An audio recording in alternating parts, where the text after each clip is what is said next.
And hello again, everyone. Welcome back to another edition of Jacket Vision. Mickey Shadricks along with Oxford head coach Ryan Herring. The Yellow Jackets went on the road last Friday night down to Alexander City and defeated Benjamin Russell by a final score of 20-6 down at the Charles Bailey Sportsplex. Always a tough place to play, Coach. The win improves you to 6-0 overall. And this was a big test for your football team. You had a couple of tests at the beginning of the year, but this was a good one because Ben Russell had just beaten Opelika. They were at home, always a tough place to play. And you guys go down there, and especially defensively, you dominate them. Yeah, now defensively, it was one of the most dominating performances I've ever seen. You know, if you dominate a team that's not very good, it's expected. But to dominate Ben Russell like we did, I think they had 31 rushes for 31 yards. My hat's off to our defense. I couldn't be prouder of that group. Well, you mentioned the 31 rushing yards on 31 carries. That's a yard a carry. You only surrendered 3 plays of 2 yards or more. That's the stat that just gets me. 3 plays of 2 yards or more. Blocked a punt. I think they only had 100 yards total offense. I was thinking before the show, this has to be statistically, I don't know who keeps up with this, and you and I have been around Oxford football a long time. This statistically has to be a record-setting year in the making for your defense. Yeah, I mean, every week, we've played 6 straight games, and every week they have showed up and showed out. And I don't know if I've ever seen that before. I've been doing it about 19 years, and I don't know if I've ever seen or been coaching on a team where every week the defense has played as good as they've played. The touchdown they had, we had a mix-up in the coverage call. If we don't get a mix-up, I don't think they score. So you're talking about going to Ben Russell and shutting them out. That in itself says enough right there. What's been the key for this unit? I know they're fast. I know you've got good coaches. Talk about some of the keys that have made this defense into what it is and how they're so productive on Friday night. Well, our defensive line is as fast as we've had here since I've been here by far. We've got a couple of D linemen that can outrun our defensive backs. We had a race yesterday where Shane Denman outran Jordan Swain. So when you've got a defensive end that outruns a safety, that's pretty helpful. Now we want to get the safety a little faster, but I think it starts up front. We got Coach Cochran back, and he's working with the defensive line. And there's not a defensive line coach in the state who's even close to being what Coach Cochran is, and I think that's helped a lot getting him back.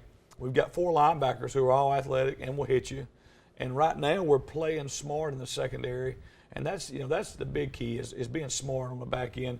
Here in the last few years, we haven't been real smart back there, and we haven't made a lot of plays. I think this year we're just playing smart back there and communicating well, except for one play the other night.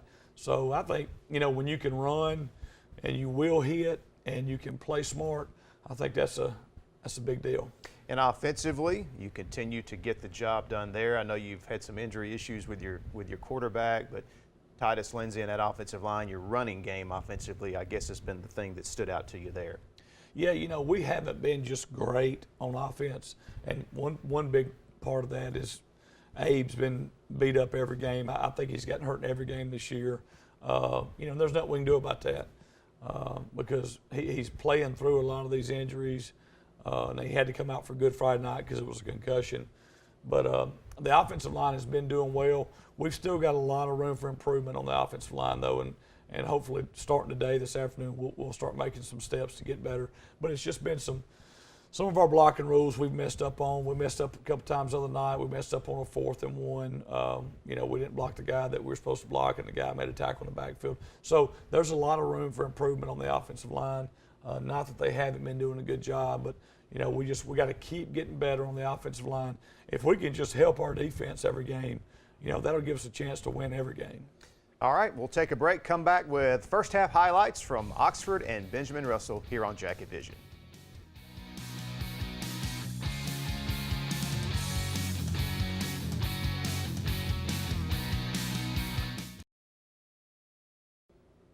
And we're off to the Charles Bailey Sportsplex down in Alexander City. Benjamin Russell, obviously in the, what do you call that, gray, Coach?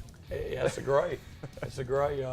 They start out right there. They came out with a new formation. They'd been a lot of wing T and wishbone. They came out in a 2-back gun look, and we didn't do a good job of place out linebacker.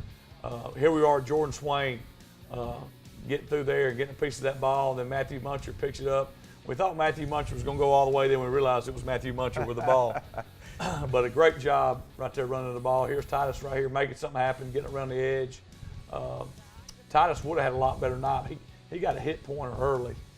There's big Gabe Webb right there, fullback, just pounding it. Offensive line's doing a good job right there. Here we are with a little toss sweep. There's Titus reading the blocks. But good job blocking downfield by everybody right there. We run a little inside counter right here, and Titus bounces it out for a touchdown. Good job right there by everybody. But we get out there, we miss the extra point. Defense comes out there and stops them. Here's Gabe Webb again, just running over people. That's almost unfair what he did to that safety right there. Got a little bootleg right here. Hit to Corey Russell on a drag, wide open. We knew it would be there because they were just putting everybody that had a helmet on in the box. So we knew we had to throw a little play action. Here's Abe right here on a little slice play we call. But good job right there blocking. Good job by Gabe Webb getting around leading him. Here's Titus right here on the lead play. I think Titus at this point has taken a lick on the hip. So he's kind of fighting through pain. We sneak in with a quarterback sneak right there. I think we caught him off guard. They get in the wishbone for a little bit right here, and we just get hats to the ball. And Coach Horn loves the wishbone, but he didn't stay in it much. Here we are with speed option, and Titus gets about 12 yards right there. Good job by Abe reading that, getting the pitch off. Right here before half, we don't make a good call. They're in man underneath coverage, and they got to go over the top. But we get to halftime 13-0. Here we are. Garrett Davenport played a great game, unbelievable game Friday night. But we go into halftime 13-0, so we're feeling good about everything. We got a touchdown called back, and so we were kind of upset about that. But we're 13-0. The defense is playing great, so we're feeling pretty good at halftime. What was the discussion as far as adjustments at halftime for you and what you might have expected that they might do differently? Well, Danny Horn's been a base 50 defensive guy his whole career. And so I knew when they jumped to a 6-2 look that they didn't feel like they could stop us in their base defense. And they end up just running a lot of 6-2 stunting backers every play. We wasn't really ready for that, but we thought our rules on the offensive line would hold up. But we didn't do a good job on the backside of plays. They leaked through the backside several times. If we could have scooped the backside and protected it, we'd have had a lot more yards rushing. But, we didn't do a good job of it, and we've got to improve on that this week. All right, second half highlights still to come as we go to break. Here is the Oxford High School Marching Band from Friday night.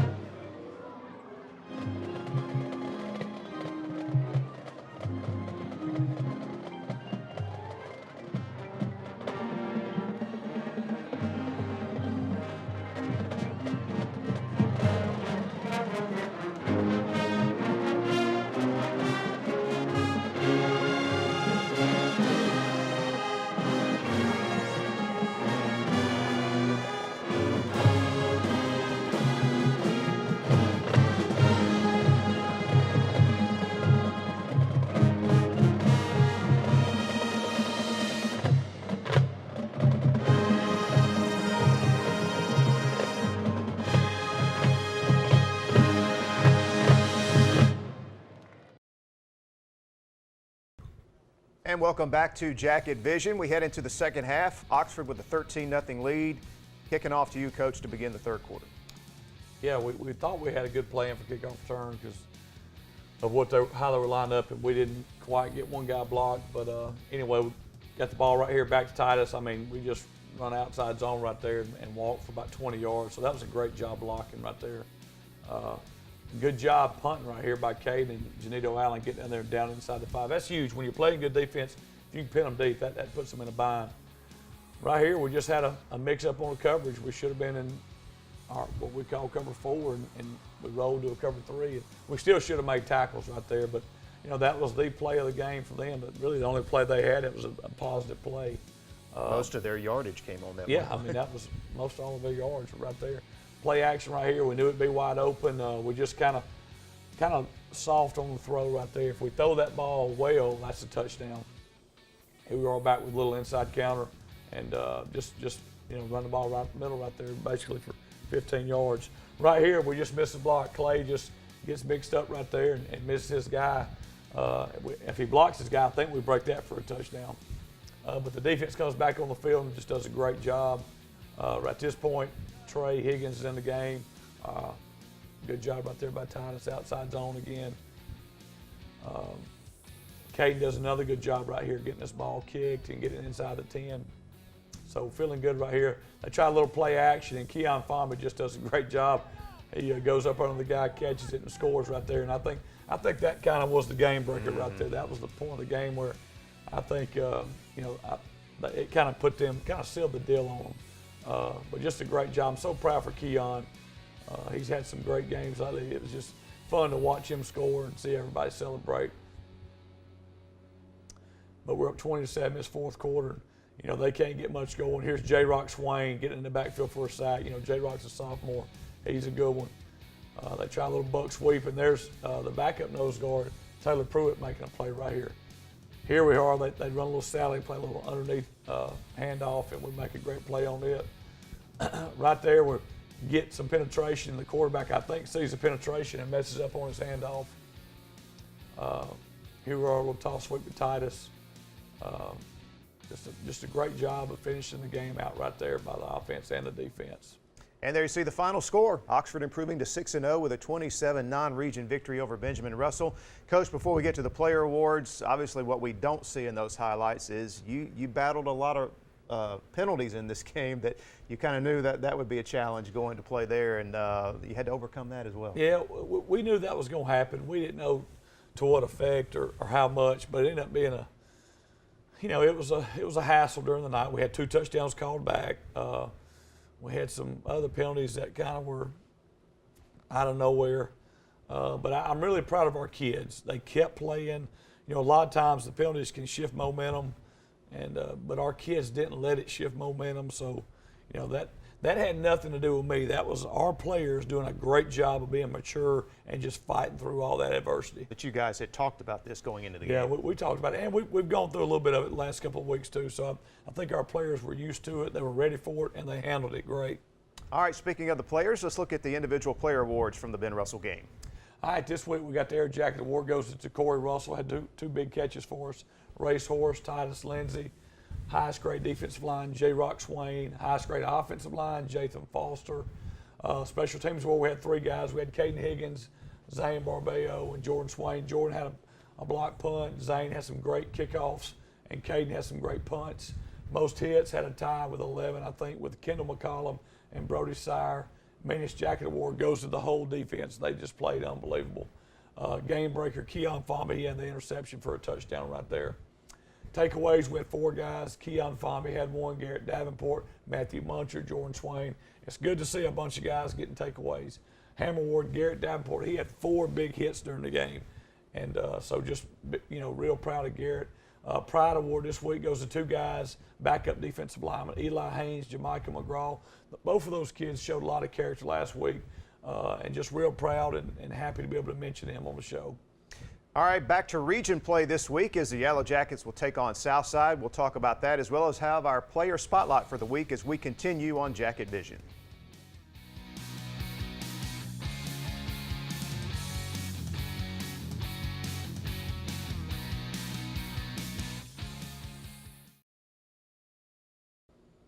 And welcome back to Jacket Vision. Time now for our weekly player spotlight. This week it falls on offensive lineman Jathan Foster. Here's Chase Robinson. Jathan Foster has been in a Yellow Jacket uniform since the 9th grade. He has played on both sides of the ball, and this season is on offense at right guard. Transitions from different positions can be difficult, but not when you have a coaching staff like Jathan does. It's kind of different, going to different positions, learn different things. Coming over, learn different things. Something else. I got to give thanks to my boy, Coach Tapp, and my head coach, Coach Warren, and Coach Darn. They give me all the praise, and they made me be the best I can be. Offensively, the Yellow Jackets have done their job all season long as they sit at 6-0. And Jathan credits that to everyone playing as one team. It's a big membership around here. We all play as one unit. We give God glory in everything that we do. Respect. Play hard every snap to the last whistle. from the start of the game to the finish of the game, go hard at practice. And you can't forget about the other guys on the offensive line. Jason says they also have been a huge part of their success. Working with Clay, that's a big deal.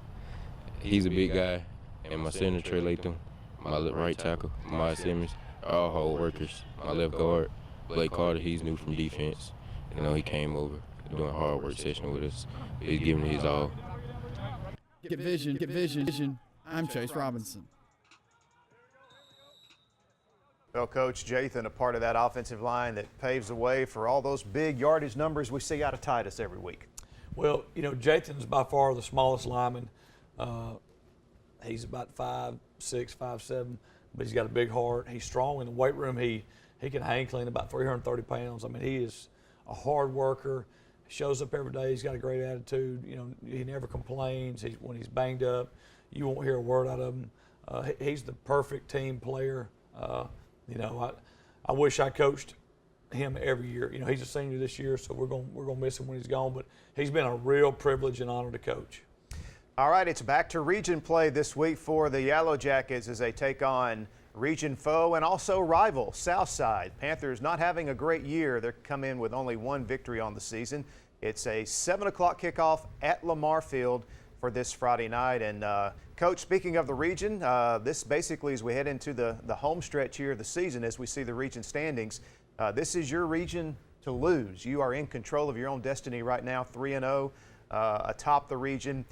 Let's talk about Southside. Again, it is not only a region game, it's a rival game. They're not having a great year, so obviously you've got to, I'm sure you'll use the rivalry aspect to make sure your kids are ready to play. Well, last year we barely came out of there with a win last year.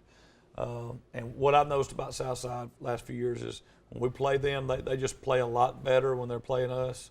So, and we'll tell the kids that, they're going to play a lot better than what you've seen them play on film because they've done it the last 3 years.